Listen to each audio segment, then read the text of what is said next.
Good afternoon, everyone. I'm Scott Silverman, co-founder of CommerceNext. We're a community event series and conference for marketers at retail and DTC brands. I'd like to wish everyone a happy upcoming Passover, happy Easter, and Ramadan Kareem to those observing. On behalf of my co-founders, Veronica Sunsev and Alan Dick, I'd like to welcome you to today's webinar, Avoiding the Discount Trap While Boosting Loyalty, which I'm assuming is an aspiration of everyone on listening today. And I believe this webinar will help you move in a more positive direction towards that goal. I want to start with a few very important thank yous. First, thank you to Cordial for sponsoring today's webinar. We could not bring these weekly webinars and regular webinars to our audience without the support of our sponsors. And I've really enjoyed working with Daniel, Jenni, and the Cordial team getting this together, and I appreciate them supporting this very important topic. Of course, I want to thank our panelists for today's call. We have Renee Lopes Halvorsen, CMO of Marine Layer, Alex Ritacco, CMO of Jenni Kayne, and Stephen Bontempo, who's Chief eCommerce and Digital Officer at Comoto family of brands, which includes Revzilla and a few others. And of course, Daniel Incandela from CMO of Cordial. And thank you all for tuning in and making the time to listen live or join the replay. Our next webinar coming up is on Wednesday, April 19th. It's called Collect to Convert with Consumer Consented Data, and that features PacSun, Smith & Noble, Digio, and it's moderated by CommerceNext Chief Content Officer Jill Dvorak. We'll hope you'll also be joining us for the CommerceNext e-commerce growth show, June 20th and 21st in New York. Scaled retailers and brands usually qualify for free or discounted passes. And we also have a few more spots in our travel program, although they are going quickly, where you can qualify for up to $1,200 of travel credit for taking meetings with our sponsors. And we have an amazing lineup of speakers. They continue to be added.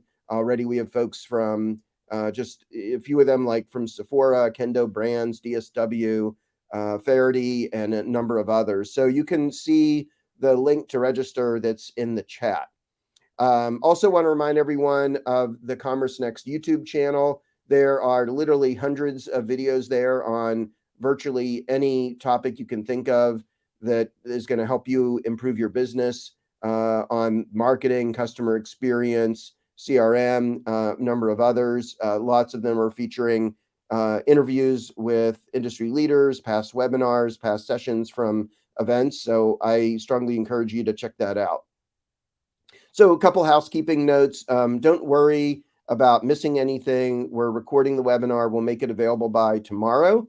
And I want to take a moment and show you a few things to make the webinar better for you and what you can look for on the console.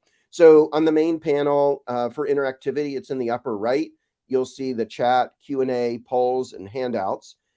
Chat is where you can make comments about something you heard, make an observation. You can tell the speakers they're doing a great job. You can interact with other audience members.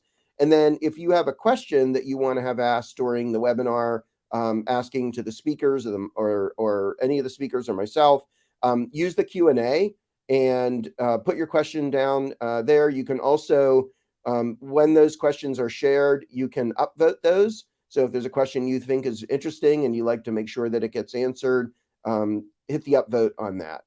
And then handouts, you can download the presentation from today. There's also a case study about Revolve that's in the handouts as well. And you can download those for yourself as well.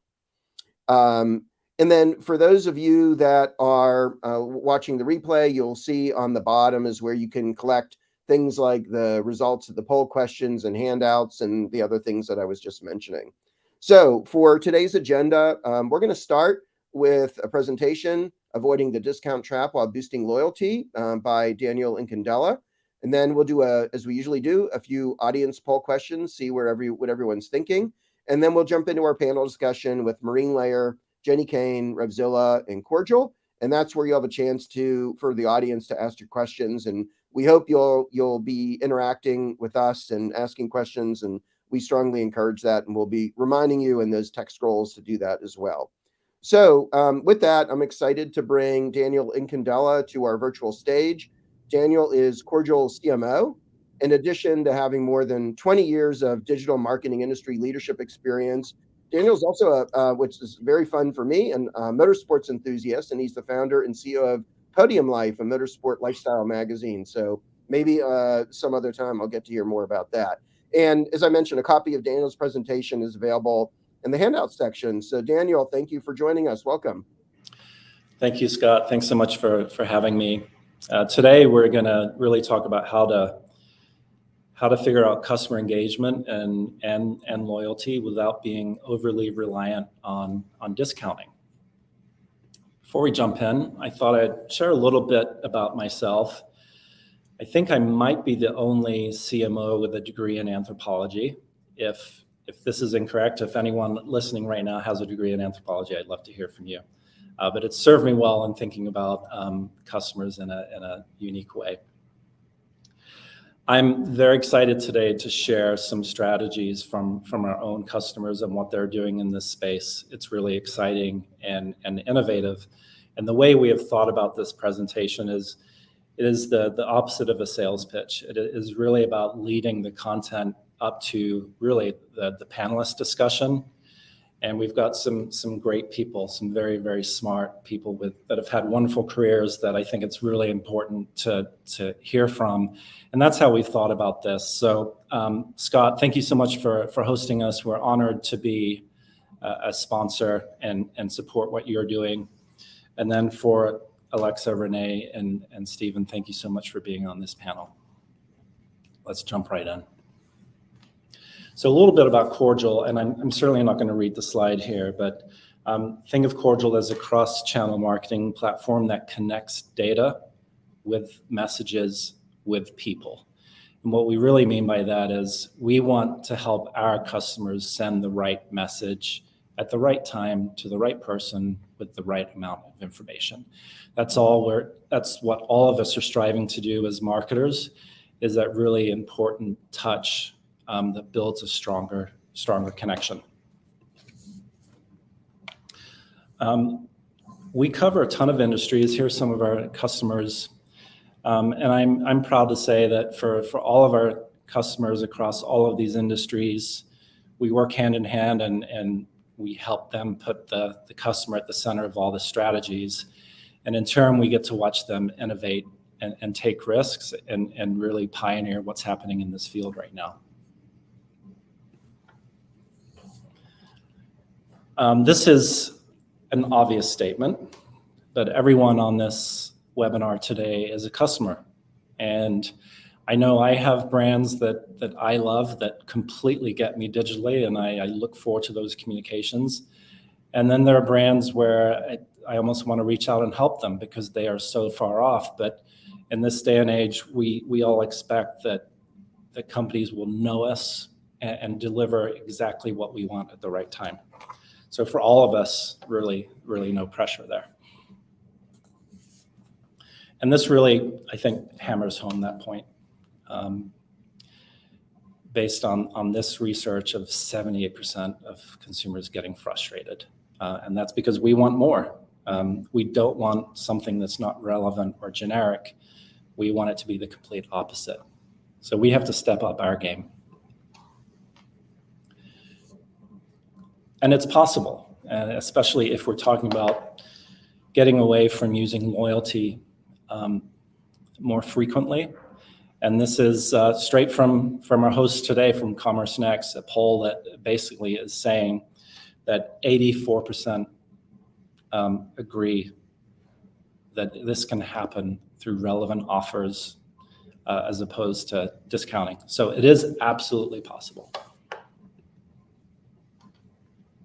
And I think just for some guidance as you're starting to think about this, whatever stage you are in that journey, just asking some basic questions. And I'd say these first three bullets really about understanding the quality of your data and some of the stories that it is telling you, some indicators that you can use for segmentation and personalization.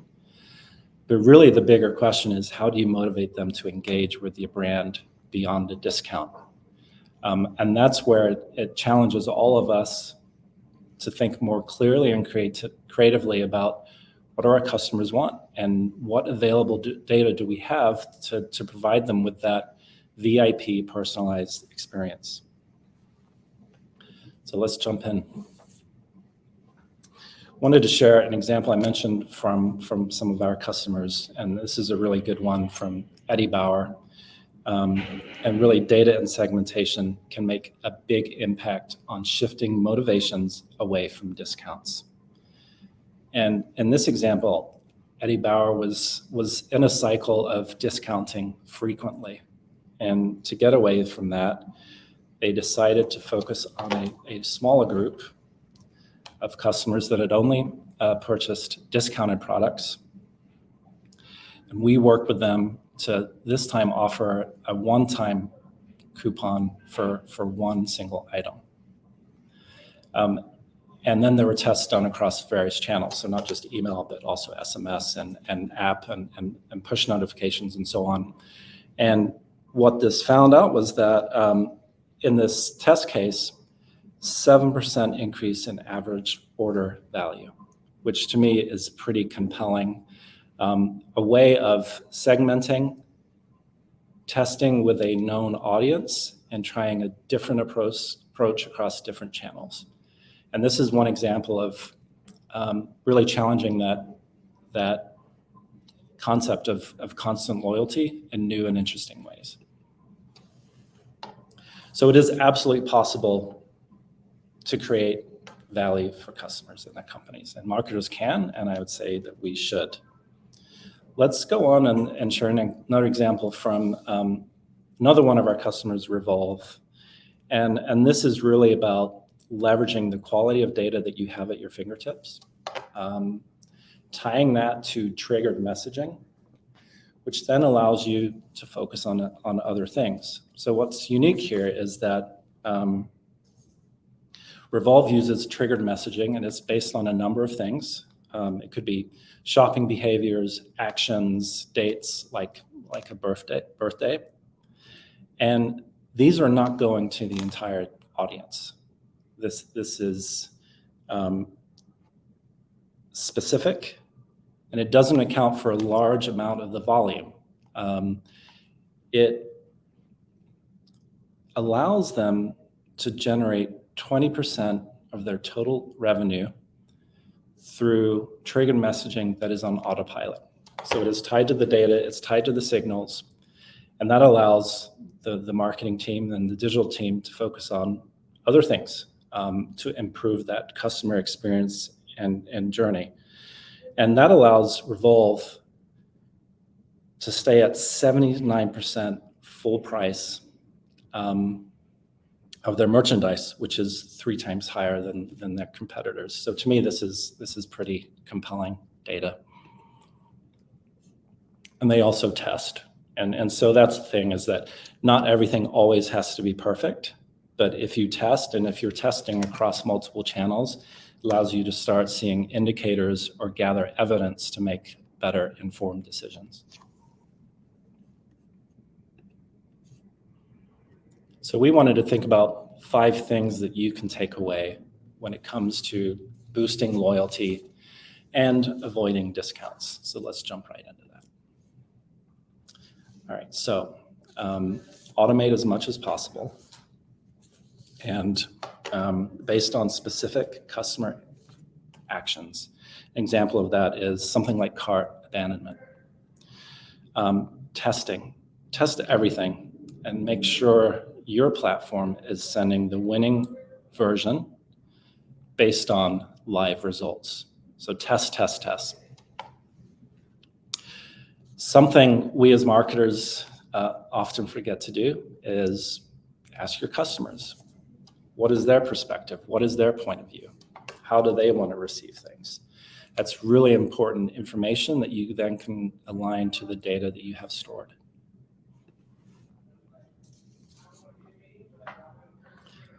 Promotional messages. There's no reason you can't include specific blocks of dynamic content into these messages that are more tailored to the person receiving it. And that will allow you to see greater engagement and also make the customer feel like you know them a little better. And lastly, I think this is often overlooked, but transactional messages have such a high open rate that it is an opportunity for us to include content that provides a greater experience. So instead of it just being transactional, and a recap of what has just happened is perhaps pairing that with something that accompanies the bought product and so on. And again, because there's such a high open rate, this is really an important opportunity for it to be more tailored, more personalized, and based on data. Here's an example of some of the emails being sent by our clients, just to reinforce the types of things that can happen when it comes down to personalization and content. And so with that, I hope I teed that up nicely for what will be a very good panel discussion. And from this, I'm going to hand it back over to Scott. Thank you so much. Great. Thank you, Daniel, for kind of providing a good foundation for the conversation. And we'll have you come back for the panel discussion. But first, we want to poll our audience and understand a little bit about what you're going through in your business right now. So the first question is around the level of discounting that you're offering in 2023 compared to last year. Is it much more discounting, a bit more discounting, no change compared to last year, a bit less discounting, or much less discounting? So let's see what everyone has to say. So the most popular answer is no change at 42%. We're seeing that a bit less discounting is number 2. I'm a little surprised at that. Around a third said that. And then around 39% is saying much more or a bit more. Actually, only 4% is saying much more discounting. So that's nice to see that it's not as much as what I've been kind of hearing earlier in the year. All right, why don't we close that poll and go to the next one? So this question is, what are the top 2 metrics that you use to measure customer loyalty? And you can check up to 2. Is it Net Promoter Score, customer lifetime value, repeat purchase rate, annual spend, margin contribution, or is there something else that, and you can add it in the chat if you like. So let's give that a few seconds and see what everyone says. It seems like right now, by quite a margin, customer lifetime value and repeat purchase rate are the 2 most popular, around 38% for CLV and about the same for the repeat purchase rate. Margin contribution is only 2%, and there's a few in the other. So if you want to put those in the chat, that would be interesting to see. Net Promoter Score is around 11%. So our next question is tied to our next webinar. Again, it's on Wednesday, April 19th. And this features PacSun, Smith & Noble, VF Core, and Digio, moderated by Jill Dvorak. Collect to convert with consumer consented data. And so the related question here is, in terms of collecting customer first-party data, how would you describe your capabilities? Beginner, if it happens, it's because the customer opts in by default. Are you beginner/intermediate? You make it part of your marketing goals and strategy, and you're still trying to master it. Intermediate, it's part of your marketing goals, strategy, and you've achieved it.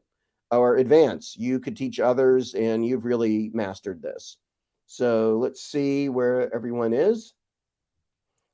It looks like intermediate is the number 1 answer, with a close closely followed by beginner, intermediate. So, as we usually find in these questions, very few people are not doing anything, and very few people are going to say that they are really advanced. All right, well, good. That again is for our next webinar on April 19th. And now we have a little bit more information about kind of how everyone's measuring loyalty and what everyone's doing at discounting. So I would like to bring up our panelists now and jump into the conversation.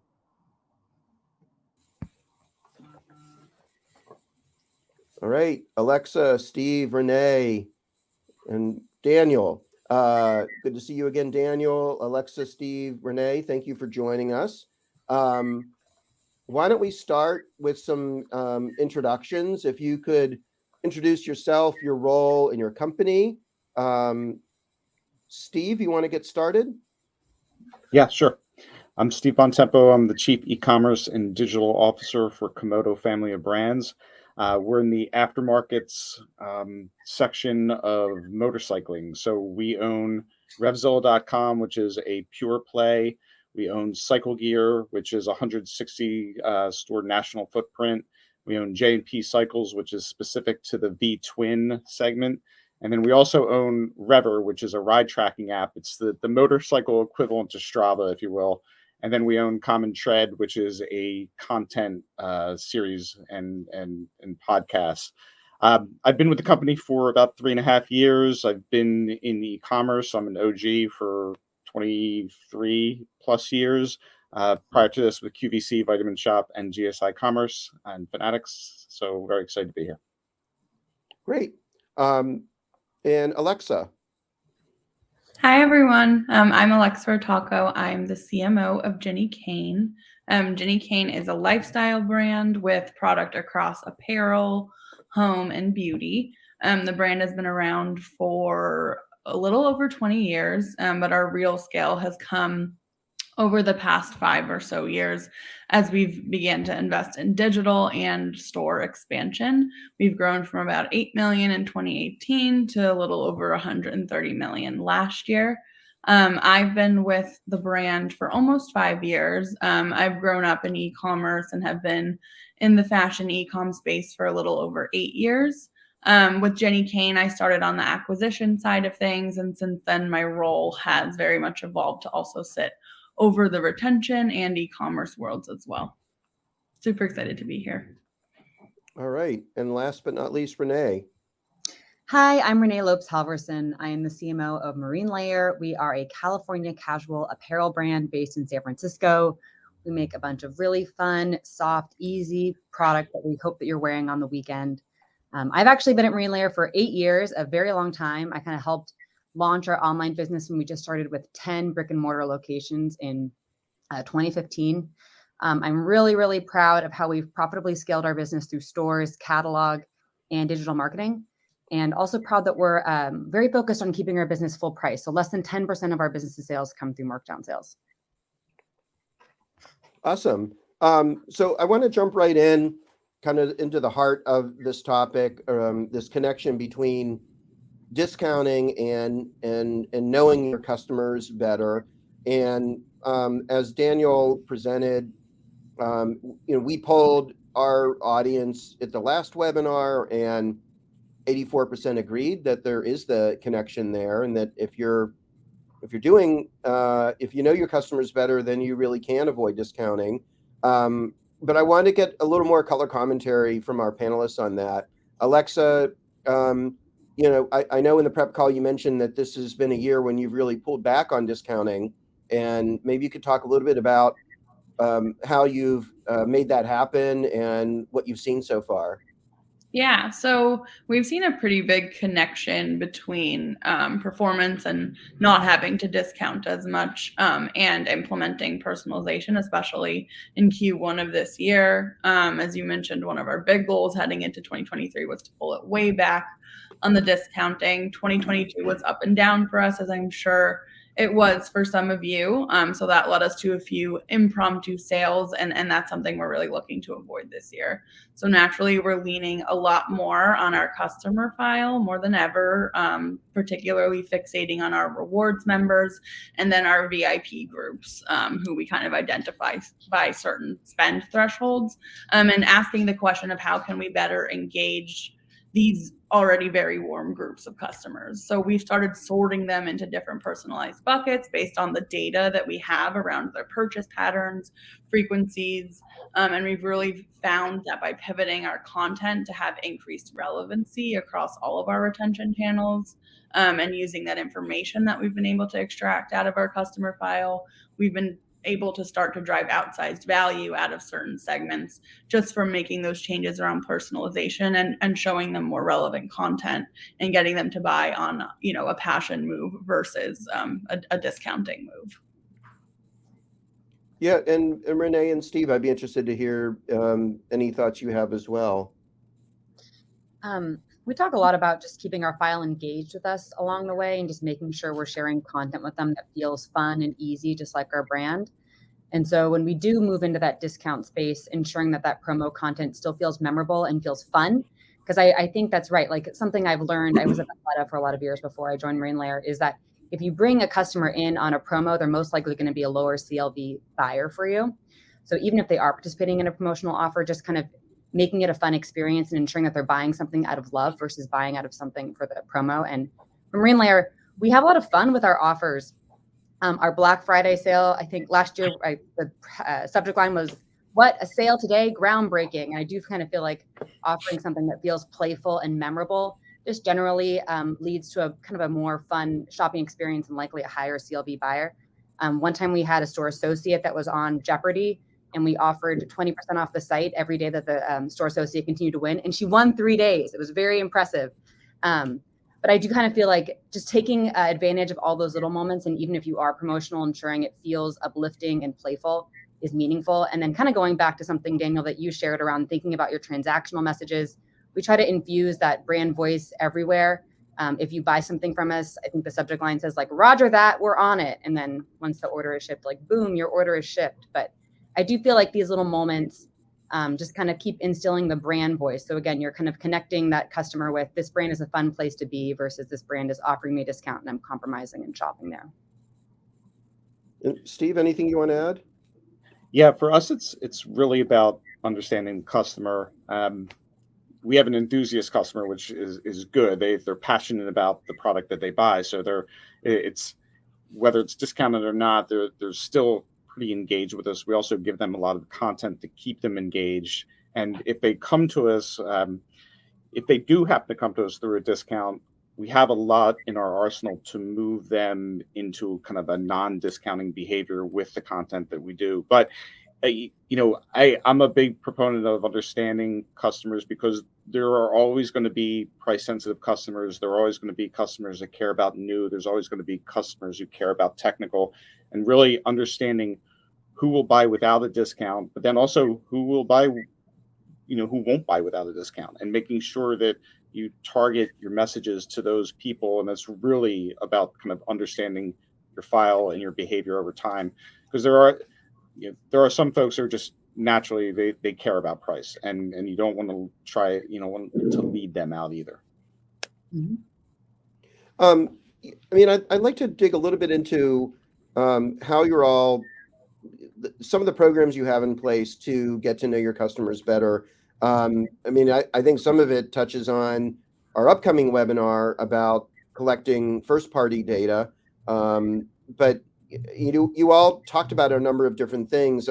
I don't know if we could hear a little bit more about some new programs that you've introduced in the last year or the last 6 months, or just something very recently that has been like a step change in getting to know your customers better. And it doesn't necessarily have to be something, a way to collect more first party data, but maybe it was a technology that was put in place that provided those new insights. So Renee, I don't know, I'll start with you.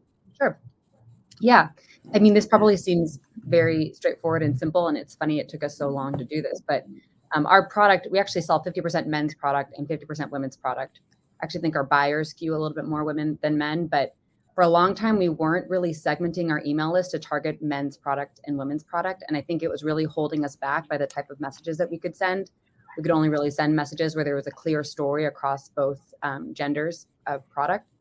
And so in the last year, we've actually really focused on segmenting out our file and being super clear on like high engaged male buyers, high engaged female buyers. And it's allowed us to kind of double the amount of emails that we're sending and not see any meaningful uptick in unsubscribe rate.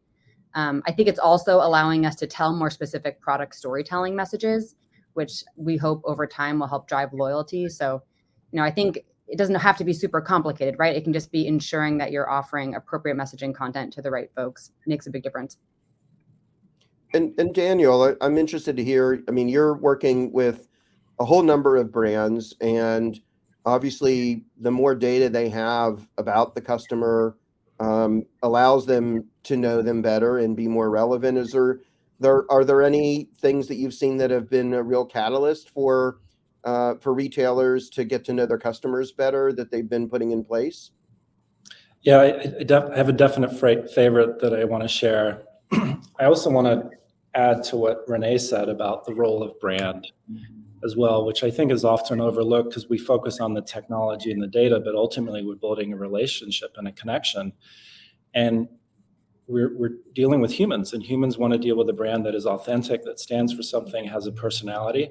And so I don't want that part to get lost, because I think it's sort of the missing piece to what we're talking about here. And that allows brands to have fun or adhere to their guidelines. So one of our clients does these fun quizzes with their customers to understand them more, to give them some inside info on how to better customize their experience. And I think quizzes are fun. Like I would totally do a quiz from a brand that I am loyal to. Scott, just like you're doing polls, you can do that as well. But I think my favorite certainly is the quiz, because it can, if you have a fun brand, it totally aligns to that. And even if you don't, the quiz can still be aligned to the brand values in a way that provides meaning. And Alexa or Steve, anything else you wanted to add here? Yeah, similar to Renee, we last year started segmenting, but for us, it's been by our categories. So we're across apparel, home, beauty. We also have blog and lifestyle content. So we actually asked our existing subscribers to opt in to the categories and types of stories they were interested in hearing about. And of course, they still had the option for all if they wanted to stay across all of it. And now when a new customer opts in, they're prompted with the option to choose from the very start to ensure they're getting relevant content just from the very first interactions with us. And then another thing, we started using quiz and survey tools a little bit heavier for the first time last year. And we've used that to collect information around shopping preferences, other brand preferences, what they do and don't want to see from us, what they like, what they dislike, you name it. And that's really helped us with anything from marketing strategy development to even product development, if there's enough interest around particular products. So that's been really cool on both of those fronts. Yeah, for us, it's a couple things. One is a little bit older, and it resonated in Daniel's presentation, is we ask the customer questions. We ask them what bike they ride, what gear they use, how often they're making changes, and all of that we suck into our database, so we can really give them a little bit more of an experience, whether they're a dirt bike rider, whether they're a street rider, and that could kind of translate into any business based upon categories that you ask for. The other couple things are really more around the systems and the data that we use. And we brought a couple programs to life. One was, we call it Drivetrain, which is simply single view of the customer. And really we had multiple companies, we had multiple different ways that we're getting information in. They weren't really tied together in a single database. They weren't really tied together so that you can understand the exact customer in all of these different channels. We brought that together, and that was really kind of the foundation of how we extract and then talk to the customer. The other thing that we did was we we have something called our horsepower matrix, and that's really about customer stratas, understanding our 1-time, 2-time, 5-time, 10-time purchasers and how they're different, monitoring them on a regular basis, and really deliberately trying to move them from one strata to the other to make a one-time, like, how do you talk to a one-time customer to make them a multiple time customer? And then how do you nurture your 5-time to become a 10-time customer? It seems kind of intuitive, but a lot of people don't look at those buckets that way. And when you start to look at those buckets that way and talk to those different stratas differently, then you can achieve some really, really cool things. Well, we're getting some questions from the audience, which are great. They're really insightful questions. And the first one for the group: how do you attribute omni-channel touch points in top of funnel marketing? And do you have any goals for broadening your reach?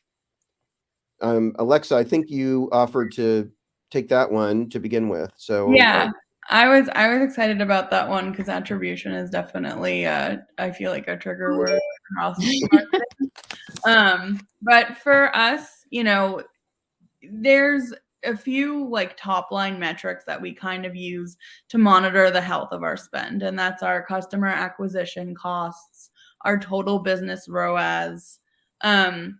And then it's just sort of like a marriage between taking a look at the platform metrics that are available to us and taking a look at the last click metrics that are available to us, and knowing that the truth lies somewhere in between. I know there's tons of programs out there claiming to have the answer to attribution, but just in my experience, it's kind of been like a channel by channel basis, but taking a look at those total business metrics to measure the health of your business, and then using the platform metrics sort of just like as a health check of like, if you see significant changes in them, even though they might not be painting the full picture, you can kind of troubleshoot from there.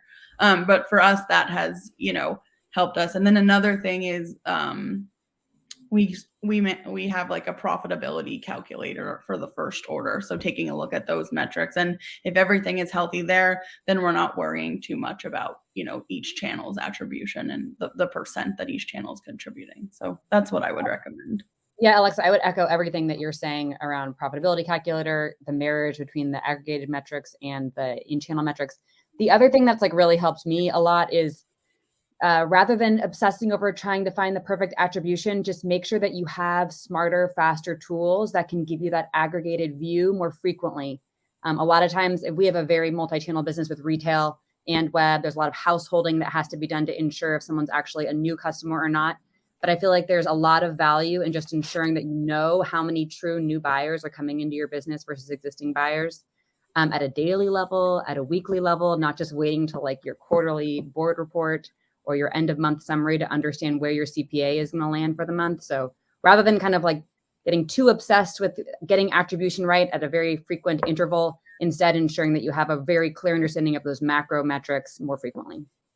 All right. So we took a little side journey to acquisition, but we're going to get back into retention and loyalty and personalization. And there was a question from Kristen at Kiehl's Beauty Product, and asking Alexa and Renee, and I think everyone would be interested to hear from Steve, and for, whatever you all are comfortable sharing about the technology tools that you're using to enable some of the personalization that you've already mentioned. I don't think it has to be super complicated. I mean, we're just using the tools out of Klaviyo that are actually very helpful and functional to do a little bit of personalization around gender based on what consumers are purchasing. We do also maintain a pretty, in order to support a catalog business, it's important to have a good customer database that really understands who your customers are and how they're performing and all the different elements that you can about that audience. So there's not a lot of like tech software tools that are empowering personalization for us. It's really just Klaviyo and good old customer purchase behavior. Yeah, exactly the same as Renee. We're using everything available to us in Klaviyo, and then a mix of internal and external tools. We're big on catalog as well, and are able to get a ton of data there on just like purchase patterns, and that's kind of where we get our product data from, and like the data around first, second, and third purchases. And then we've done a lot of work internally with data visualization using tools like Looker and those sorts of programs to best, give us digestible data that the wider team can use. Yeah, for us, we're using Blueconic for site personalization, which has been good for us, and then Snowflake on the data side, and then we cut the data, a million different ways in Snowflake and extract and use it elsewhere in some of our external systems. Great. I appreciate everyone sharing that. I know it's always interesting for people to hear that. So, I mean, up until now, we've been talking about a lot of the things that you're doing to get to know your customers better. But I want to go go a little bit deeper, get under the hood of how you're making this happen in your organizations, because I think that often, I think knowing what to do and being able to do it are often very different, and being able to do it is often much harder. It takes a lot of organizational coordination. And Steve, I mean, it sounds like you put together, quite a bit of a program, an effort to do that. You were kind of borrowing some techniques from past jobs. And maybe if you could take the lead on this one, and then we'd be interested to hear a little bit more from the other folks as well. Yeah, definitely. I would say I had a really good time at QVC and HSN, really understanding next level customer metrics.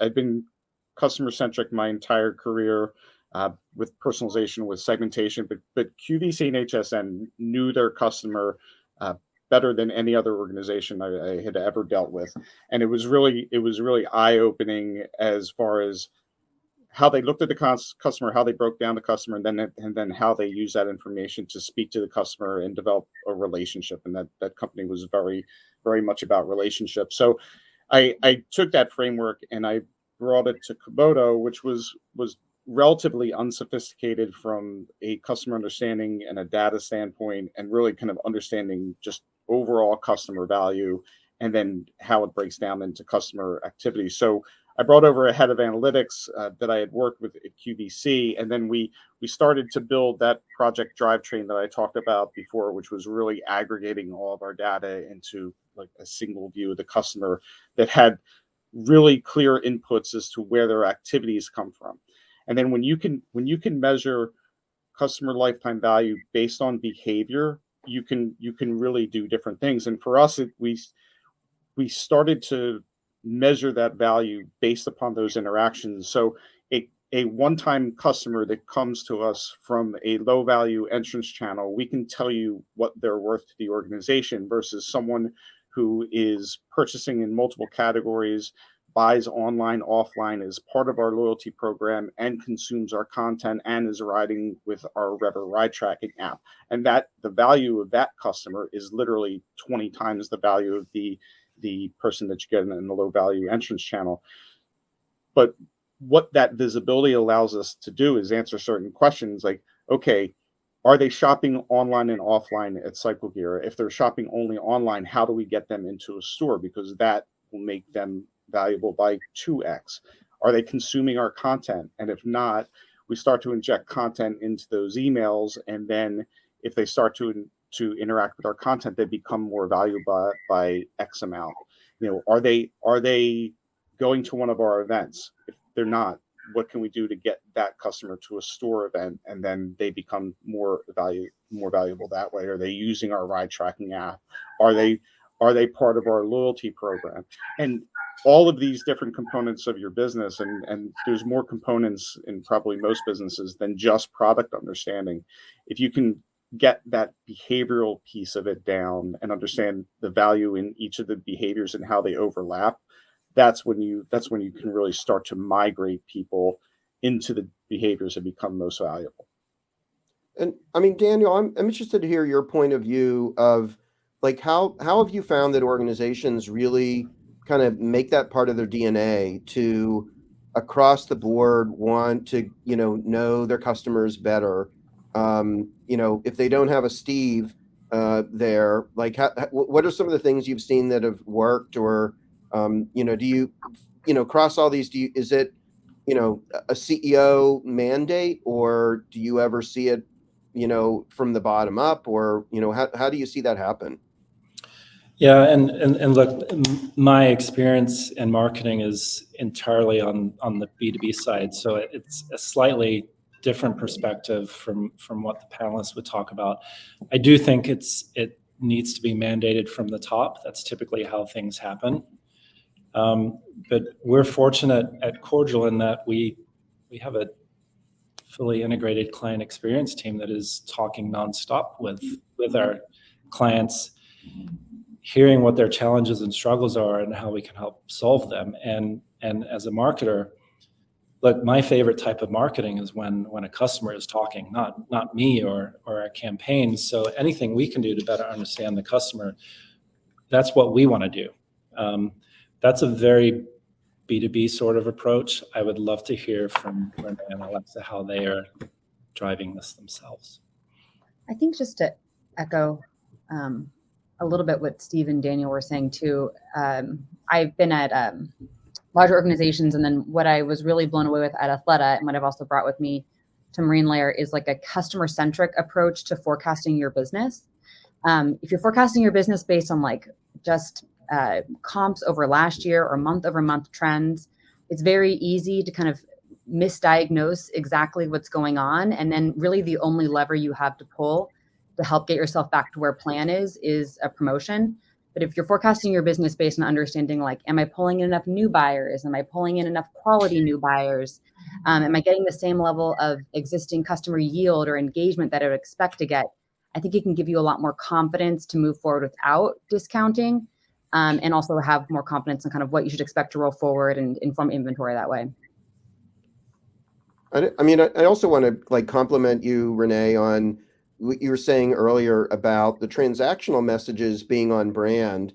I think oftentimes you have different departments that could be creating these and they're not taking the brand into consideration. And that's, you know, I was going to ask, like, is there a trick to making sure everyone's thinking about the brand all the time? And, you Yes. know, or do you own all of that? And I that's do. That's the trick. I think Yeah.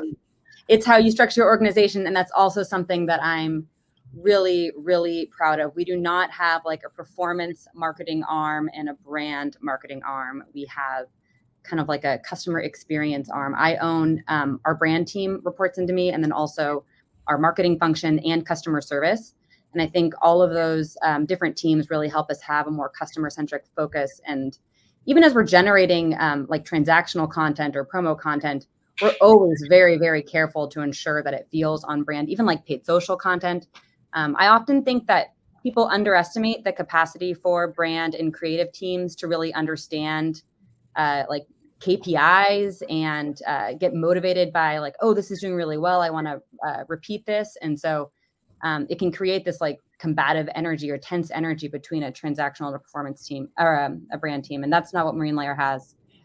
The other thing I will say, and kind of going back to personalization, to some extent, the success of a lot of these things is ensuring that you're aware of how much incremental content you're going to be creating by asking for more versions, and also ensuring that, like, can we deliver the same quality of content if I'm asking for like 4 emails versus 2 emails this week, or, you know, all this new content about this specific product versus the more generic content we've done in the past. So I think kind of ensuring that those two teams are talking to each other more than anything else can really ensure the ability to deliver A+ content as you scale what you're doing and create more messages.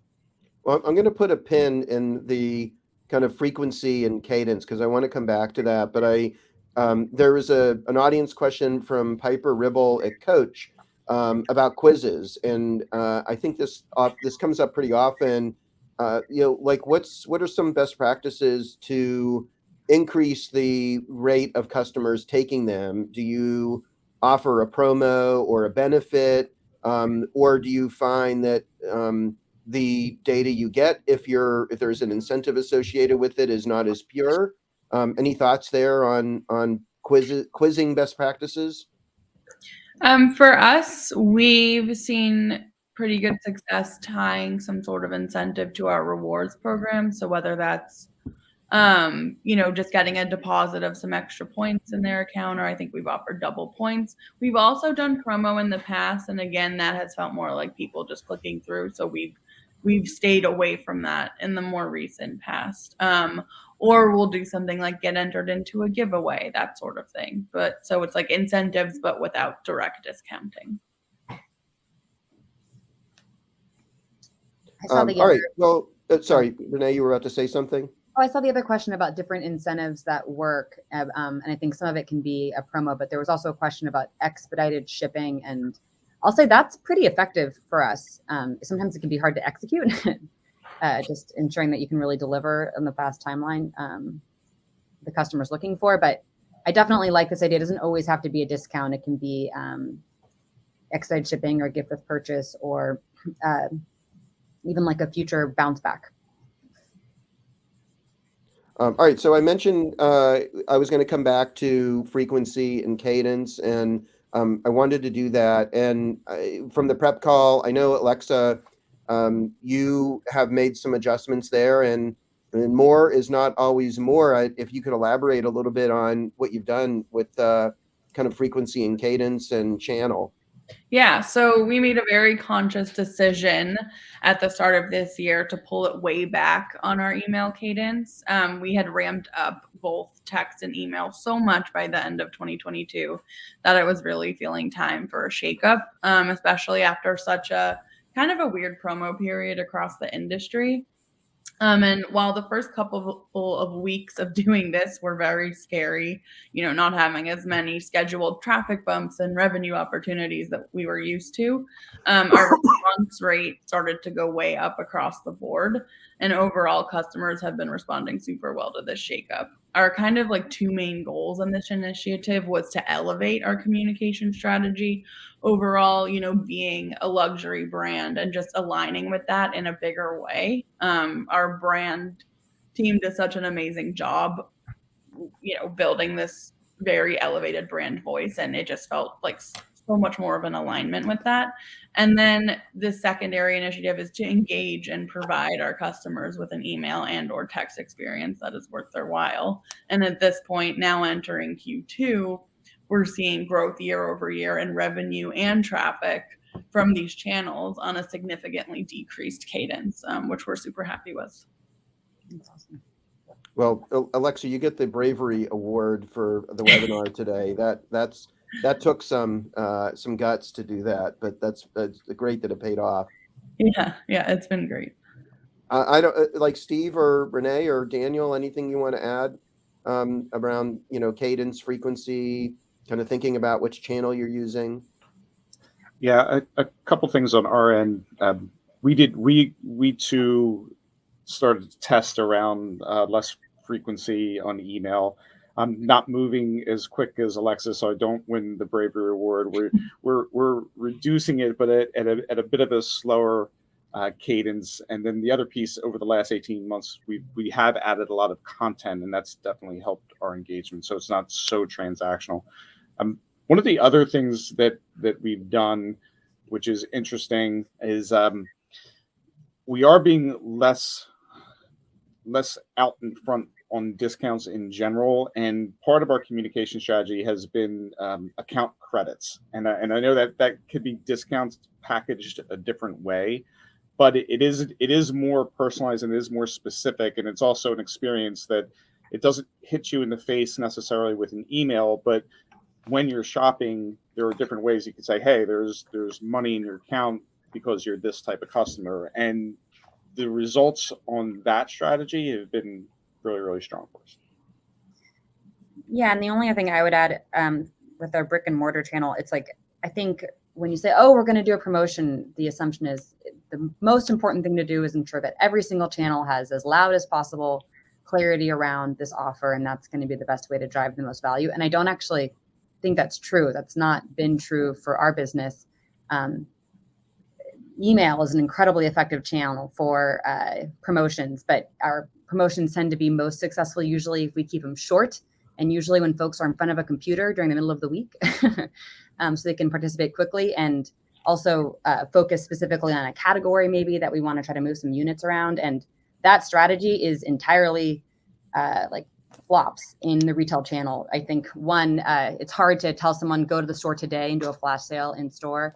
And then also, if the store is not merchandised in a way where all those items are close together, it can be difficult to message. So I think kind of releasing the handcuffs and then allowing each channel to take the approach for doing a promotion in a way that feels best for that channel has been super important for us. All right. We're not Well, just we have time for one more audience question, and then we have like a final recommendations from each of the panelists. But Art Shop, if I'm pronouncing that right, at Tilly's, is addressing you, Renee. Love your solution for assigning metrics for customer behavior and growth. That's an amazing cultural shift. So there, kudos to you. Love to hear more about how you achieve buy-in and then sign off from C-level. Now you are at C-level, but I guess you needed to get that from the rest of the org, or maybe even just how do you get buy-off from the CFO on something like that? I mean, I think they're my best buddy, and I'm kind of jumping ahead around thinking around like silos, I think, are real killers of being able to do a really effective job around protecting your discount rate and your kind of premium customer behavior. And so I think it's been true for a long time that we've used this customer-centric approach to thinking about how we forecast our business. In a lot of ways, because we're a catalog business and kind of CRM is the heartbeat of how we understand and forecast our business. It's kind of how we got here, and it's been less about getting buy-in, but more about starting from this format of how we forecast our business, and it's kind of gotten us to where we are now. I think in a lot of ways, maybe I saw the benefits of doing it at Athleta, and then the downfalls or the pitfalls of not doing it at other large businesses. So it's been kind of a founding element of how we got to where we are. All right. Well, we're going to wrap up. I do want to make a comment that thank you to our audience. Like, these are some of the best questions I've seen in a long time, and everyone's really listening because they're asking follow-up questions on things that each of the panelists said. So that's nice to see. For we always want these to be actionable. Any content we deliver. So. For each of the panelists, think about the attendees that are listening and how smart they are. And can you offer one recommendation for what they do after this webinar? When do they get started to either know their customers better or avoid more discounting, or if you want to be ambitious, both? Steve, we'll start with you. Yeah, I would say put the hard work in on the data side, so you can really understand kind of the behavioral value of your customers, and what one action will create the next action to incremental value. And Alexa, what do you think? Yeah, similar to Steve, I wrote down to do a deep dive into your purchasing data and make sure you're working on building infrastructure to ensure your team can refer to this on a weekly or even daily basis. This has been probably one of the biggest unlocks for us amidst all of the growth, just to stay close to our customers' needs, staying on top of their purchasing patterns. It's also helped us inform a lot of our e-commerce site optimization to work with things like cart redesigns, PDP redesigns, and those jumps in CVR from using our purchase data have been really exciting to see. So I know it can seem daunting to get these types of things together and up and running, but it really is worth it to have a firm handle on your customer data. All right, Renee? Mine was going to be go buy your CFO coffee and actually just get yourself more involved generally in how you forecast and budget your business. I think so much of a business's need to forecast or to promote, do a discount is because it was built into the forecast, or it was comped from last year, or the expectation from summer just got inappropriately high. And you can catch that stuff and budget that stuff in partnership with finance earlier. That allows you to adjust inventory buys as needed. It allows you to be really creative. It allows you to shorten discounts or be more surgical and know where necessarily you're going to offer that promo and continue to offer a really premium experience and pull in premium buyers. So yes, become besties with your CFO. That's my advice. All right. And Daniel? Let's bring it full circle here. The better you know your customer, the easier it is to get away from discounting. All right. Well, this was great. Thank you all, Alexa, Steve, Renee, Daniel, for a great conversation. I was kind of surprised at our poll question that discounting isn't as deep as what I was suspecting. So that's good. And lots of great advice to wrap up, from getting to know your customers better and building bridges with the finance team. All great stuff. I hope our audience will go and start putting this into action right away. Thank you all again. I know how precious everyone's time is. Really appreciate you being part of this and sharing your insights and ideas and experience with our community. So have a great rest of your day. And for everyone listening, we hope to see you again on April 19th for our next webinar. Until then, have a great day. Thank you. Thank you, Scott. Bye, everyone.